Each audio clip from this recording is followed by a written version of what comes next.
नों आंनि फैदोंमोन सानसे बेलासि समाव नों आंनि जिउआव बे गोजोन लामायाव होफैदोंमोन नों आंनो जिउआव मोनसे गोजोन सिमां नागिरबायदोंमोन आं नोंखौ बुहुमाव मोनगोन साननानै जिउआव दैनि दाहाराव बुखारलांबाय नों आंखौ गारनानै बेसेबांबा गोजान हादाबाव मा जाहोननि थाखाय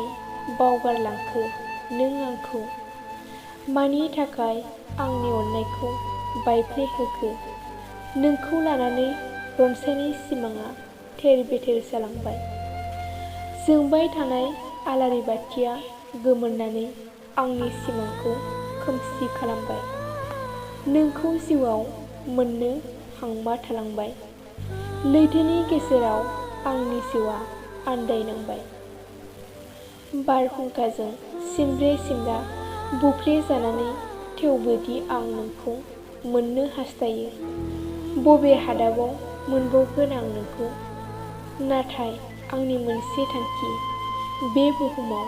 जेब्लाबो नों आंनि